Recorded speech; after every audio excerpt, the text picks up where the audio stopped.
or maybe you just didn't catch on to the jokes. So she's Sometimes she doesn't understand. what I'm going to do tonight What she's gonna do tonight.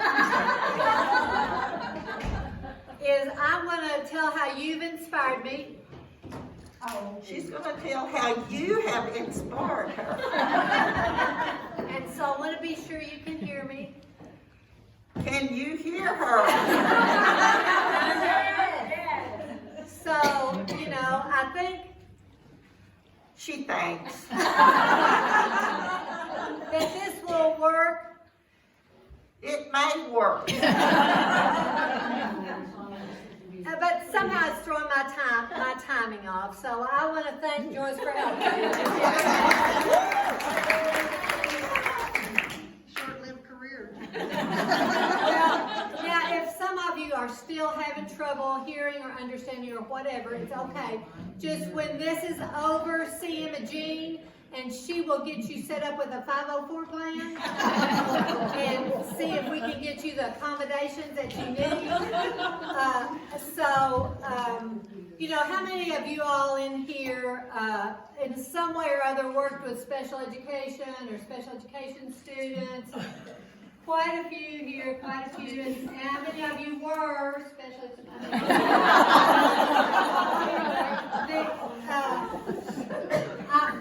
While we were at Hocking Hills, I had this kind of epiphany. Is that a good word? Epiphany. I had this epiphany about how the special education students really feel. And I had this epiphany during yoga because Jillian was doing yoga with us. And she would say things like, go to your tree pose.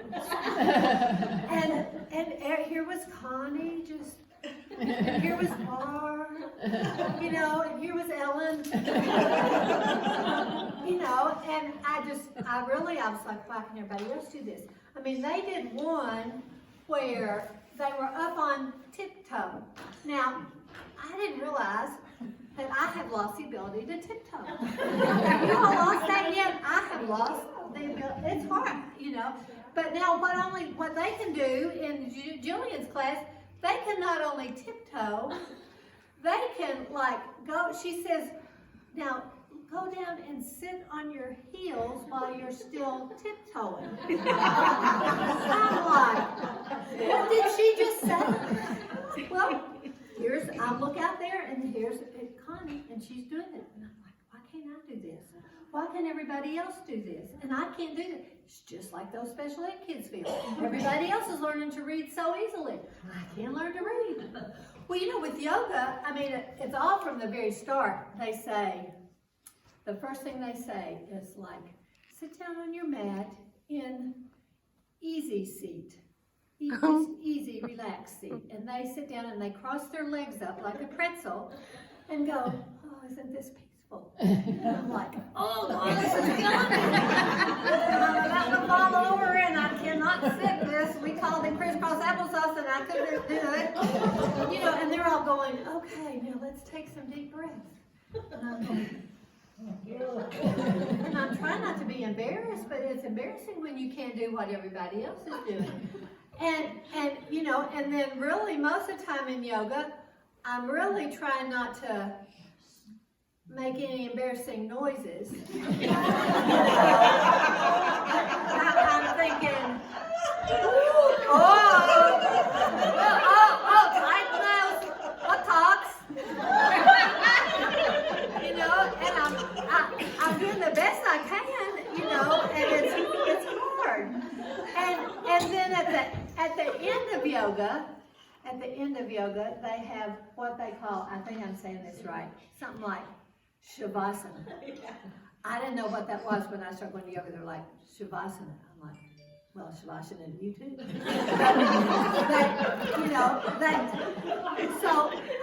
They want you to, then they tell you, they explained it, they said just lie down in corpse pose.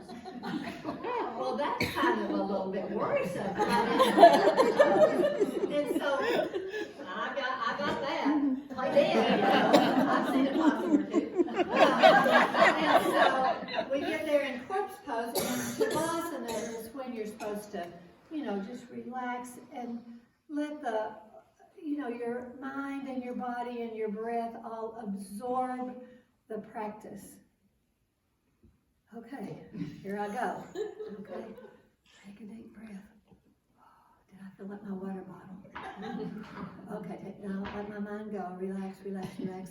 Okay. What? Oh, I forgot to put my wool socks on, my smart wool socks. Where are my smart wool socks? How far they say we're going to go? Up, Shavasana. Oh, relax. Let's practice.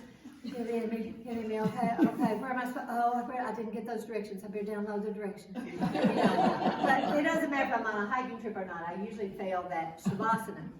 But you all are really, you have Jillian here, and even though she's not here tonight, I want to say how great it is that you have Jillian. And one of the things I'm most grateful for is this has just made me feel so good because, Jillian's telling you yoga and she says, now, tighten your belly. And I'm thinking, belly? Oh, that sounds good. I used to think of like that big old belly as like jelly. And now I think, I have a belly. And it's just made me so much happier with my body image now that I have this belly. And so I think it's so great that we get to do that with Jillian and that you all get to do that a lot. And I want you to do a little yoga with me again. But this group, you all have inspired me and to make some challenges. And I really wanted to tell June about this. Some of you all have heard this before, but three challenges that they've made to me that I'm going to do in 2020. Okay? And as I do this, I'm going to get to a point in my challenge or my story where I'm going to say, but, and then I want you all, audience participation, to say, there was a problem. Okay, let's practice. And I was walking down the street, but there was a problem. Oh, good, okay. Well, the first thing I'm going to do in 2020 is, Jillian and Veronica tried this past year. They climbed Mount Everest. They tried. I don't know if you know this. They tried Mount Everest. And they went to Mount Everest, Jillian and Veronica. And you know how they go. Buddy, they took off. I mean, here's all those people behind them. And they're going up Mount Everest just like this. You know how they go so fast. And you're like, oh, well, gosh, how they get finished. And we just started, But there was a problem. Yeah, well, I mean, Mount Everest is cold.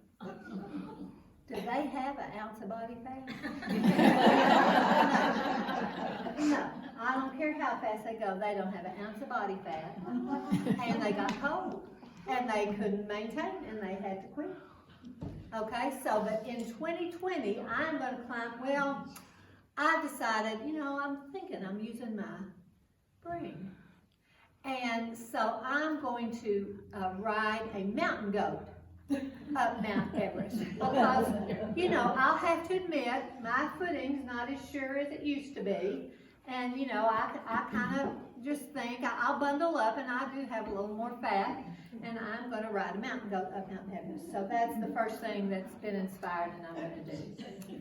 Well, now the second thing was inspired by a group of ours. Some of them are back there in that corner, Rhonda and Hilda and Peg and Teresa's not here tonight, but she was inspiring me. Elaine back there and Tony. They last year, I don't know if you know this, but they decided to go cross country. Oh, they took Sarah with them. She's not here, but they took her with them. Cross country, hiking, biking, and kayaking, all across the United States. So they're getting ready to go, but there was a problem. Yeah. Well, first, that group. That's a problem right there. Well, so first, they've got to have all their bikes, so they had to get like a trailer or wagon they could load all their bikes on, and then they had all their kayaks, piled up. They got all their kayaks when they get to that. And then, you know, they like to do this, organic gardening and cooking natural, and so they decide they just better take their own beds, raised beds, vegetable beds on. So they had those hanging behind them, and well, Tony wanted some mushrooms, so they had to have another one for the mushrooms. So they're getting this all strung out here that they're gonna have to haul, you know. Well, Hilda insists on taking the motorcycle. So she's got a big Harley loaded up, you know, and Hilda is like, well, you never know, we might run into like the Peacemakers or the Hills Angels or something, and I better be ready. Hilda's ready. She is going to show them, because you never know when you're going to run into some of those motorcycle dudes, and she wants to be ready. But by the time they got all that in a big long row, you know, it just kind of made a mess of things. It was just too much to go. So I'm going to follow in their footsteps, but, you know, again, I'm going to think about it. So what I'm going to do is I'm going to go down to Mary Warford's farm and get me one of those tanks they have where the fish are in the bottom and the vegetables are on top. And, you know, you can just grow everything you need right there in one little tank. And I think you just toss your scraps back in there, and the fish eat them, and then it grows more food. And somehow that all works, you know. So I'm going to get one of those, and then I'm going to get a little inflatable kayak, and I'm going to put it up in there so that I'll have my kayak there when I need it, you know, and I'm going to pull that riding my bicycle. So I'm just going to ride my bicycle and pull my little fish tank with my little vegetables. If you haven't been to Mary Warford's to see those, it's interesting. And then I'm not going to take a motorcycle, but what I'm going to take, I mean, just to be prepared in case we do run into some of those motorcycle guys, is I've got a little plastic, just a little plastic bag is all I need. Because I pull out that little plastic bag, I've got one of those little tummy tops, you know. And it's got the little push-up thing, you know. And then I've got, it's just doesn't take up much room, take a little pair of those short shorts. And I'm just going to find me somebody that has one of those little seats on the back where you sit up kind of high. Got that sissy bar. And I am just going to ride on the back of the best man I can find. Best man I can find, that's kind of the story of my life. Anyway, you know, you may as well give it one more go. Just while I'm on my trip, so I think I'll be more successful than that crew back there. But the final thing, and really the highlight of my year, is a challenge based on our own fearless leader, Connie Cundiff. Okay, now you all may not know this, but last year, Connie decided she was going to hike and go all the way around the equator. And so she set out hiking to go around the equator. And, you know, but if you're hiking on the equator, eventually you get to water. You know, and so she gets to some water, and so when she gets to the water, she's going to ski. Because, you know, Connie is really good at skiing. And we've learned that when she was young, she would never quit, right? She wouldn't quit. She would just go on, you know, Lake Cumberland and about all the way to Mississippi. She thinks she can go all the way, you know, around the ocean skiing, and then she'll get on land and hike, and then ski and hike, okay? But there was No problem. Okay, well, Barb went down to meet her, you know, in Central America or wherever the equator is. Barb went down to meet her to pick her up and bring her home, and Connie wouldn't stop. She goes, I just want to see what's around the next curve. And here she goes. And Barb's like, wait, you finished. And Connie's going, well, what's around the next curve? I'm just going to go a little farther. I just got to see what's around. Well, it's the equator. It's a big curve. She wasn't stopping. So here's Connie. Here's Barb. Stop. And here's Connie.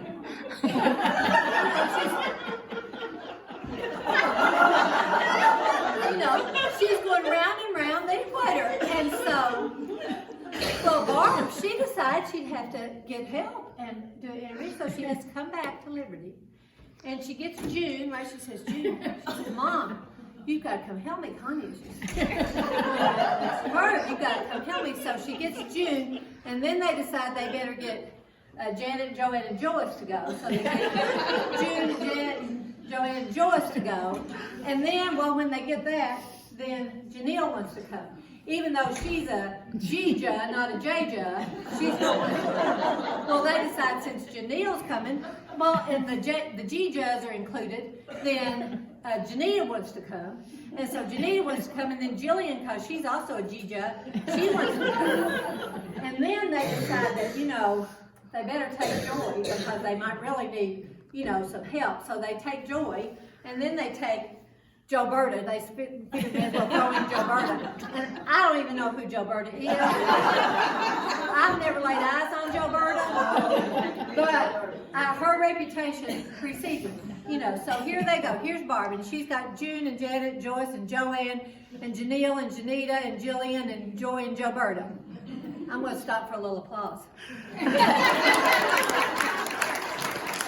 You go home and try that. June, Janet, Joanne, Joyce, Janelle, Janita, Jillian, Joy, and Joberta. I want you all to go home. How long have you had to practice that? You know, I mean, I don't know about you all, but in my car coming down here, we were going, oh, I saw a good show on Netflix. What was it? Well, it had that guy in it from, you know, yeah, and it had that actress, yeah, and the name of it was, you know, I mean, we can't, I mean, you know, the way our memories are these days, you know, Connie forgot to take her husband to the doctor, you know, but now, I don't know, I did have to practice those names a while to get that, and you all would too, but, you know, here's what I can do. Piccolomini, piccolomini, piccolomini, piccolomini, piccolomini, piccolomini, piccolomini, piccolomini, piccolomini, piccolomini, piccolomini, piccolomini, away. Now, Wow. that is from when I was 10 years old. Can't you all do that? Well, not that, but you can generalize with me here, folks. Let's give them a prompt. You know, you can, like, something from your childhood you can remember. I mean, my mother's 97, and she can still do the preamble to the Constitution once you get her started. Sometimes she starts on 4 score, but then I get her back. Once I get her on We the People, then she's good to go, you know. So you can remember, I think on our next hiking trip, we're going to all, you know, say some poem that you know from your childhood, you know. Wise old owl lived in an oak, the more he saw, the less he spoke, the more he heard. Why can't we all be like that bird? Aren't there some things like that that you all can just spit out? But anyway, back to my story.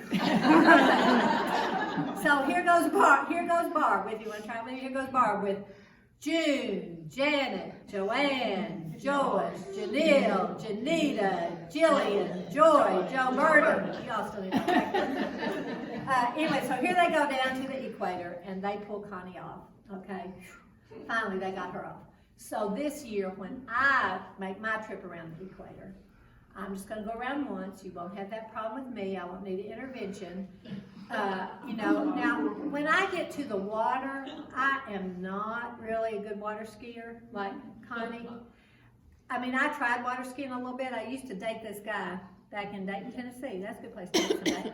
Dayton, Tennessee, and his family had a boat, and they were on the lake, and either everybody was like a great skier, or they wouldn't try. You know, they just sat there and watched, except for, oh, let's take Ellen. She gets up and falls, and gets up and falls, and puts on a real show. I mean, I had water on my nose, and maybe other places that preacher paid me in, I can't tell you. I'm on my ears. From my water skiing, so I'm not going to water ski. You know, I'm going to, you know, use my head a little bit. I got to tell you, when you get to the ocean, they have cruise ships. I'm gonna get on a cruise ship to make my trip around the equator. And I think, don't some of those cruise ships, like they go through the Panama Canal, right? You don't have to get off. And then it's just, I think the equator is somewhere in Africa, but I think you could just like go around that bottom of Africa on your cruise ship, you know, that wouldn't be too far off. So I think when I go on my trip, you know, I'm not going to quite be like Connie. I'm just going to go on my cruise ship around the equator. And I hope you all come with me. Merry Christmas and Happy New Year.